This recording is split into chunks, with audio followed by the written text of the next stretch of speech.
எல்லாருக்கும் வணக்கங்க. வாழ்க தமிழ்நாடு, வாழ்க மனிதநேயம். கோயம்புத்தூரில் வந்து 10 வயசு குழந்தைய வந்து சாகடிச்சு ரிவரில் குளத்தில் போட்டிருக்கான்னு சொல்லிட்டு அந்த செய்தியை படித்தோம். ரொம்பவே வேதனைக்குரிய விஷயம். மனசு ரொம்ப கஷ்டமாக தான் இருக்குது. தமிழ்நாடு எங்கே தான் போயிட்டு இருக்கு தெரியல. ஆனால் இந்த புதிய தலைமுறை இருக்காங்களே, இதை பற்றிலாம் வந்து நியூஸ் எல்லாம் வந்து பெருசாக பேச மாட்டாங்க. இன்னமும் அந்த ஸ்ட்ரீட் டாகை வச்சு பழைய கதையை வச்சு ஓட்டுன்னு இருப்பாங்க அந்த சேனலை வச்சுட்டு. எது முக்கியமான விஷயம் அதுதானே பேசணும்.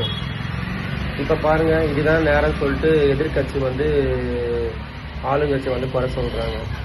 இதை வந்து ஒரு அரசியலாக பண்ணுறாங்களே தவிர அந்த இறந்து போன குழந்தைக்கு எல்லாருமே சேர்ந்து ஒரு முடிவெடுக்கணும். சொல்லுங்கள் பார்க்கலாம். தப்பு பண்ணுறவன் தப்பு பண்ணி தான் இருப்பான். அவனை மறுபடியும் பிடிச்சி கோர்ட்டில் ஒப்படைச்சி அவனுக்கு தீர்ப்பு கொடுத்து என்னதான் பண்ணாலும் திருப்பி அகைன் இந்த பிரச்சனை தான் வந்திருக்கு. இந்த குழந்தைக்கு என்னதான் நீதி கிடைக்கப்போ தெரியல. அந்த குழந்தையோட பேரண்ட்ஸ் வந்து அப்படியே அழகிறாங்க டிவியில். கேட்கும் போதே மனசு வேதனையாக இருக்குது. சீரியஸாக சொல்கிறேன், இது ரொம்ப மோசமான பாதைக்கு தான் தமிழ்நாடு போய் கொண்டிருக்கிறது.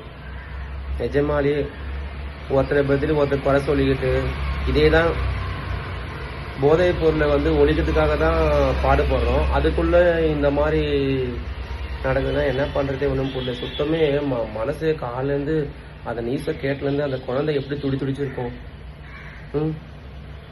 அந்த குழந்தை அந்த டைமில் சாகும் போது உலகத்தில் எல்லாருமே என்னென்ன பண்ணுறப்ப எல்லாருமே எனக்கு அப்படி தோணுது. அந்த குழந்தை அன்னைக்கு அந்த சாவடிக்கும் போது நம்ம என்ன பண்ணியிருந்தோம் அந்த டைமில் நம்மளுக்கு தெரிஞ்சா போய் காப்பாற்றிருக்குங்க. அப்படியே உள் மனசு பதிக்குது. நம்மளுக்கே எப்படி இருக்குன்னா அந்த குழந்தைய பார்த்தா அந்த அப்பா அம்மாங்களுக்கு எப்படி இருக்கும். கோயம்புத்தூரில் ஒஸ்ட்டு இது, ரொம்ப ஒஸ்ட்டு. நம்மலாம் தயவு செய்து பெண்களுக்கு வந்து மகளிர் தினம், விமன்ஸ் டே, அன்னைய தினம்லாம் கொண்டாடவே கூடாது தமிழ்நாட்டில். அந்த டே இருந்தாலும் தூக்கிடணும்.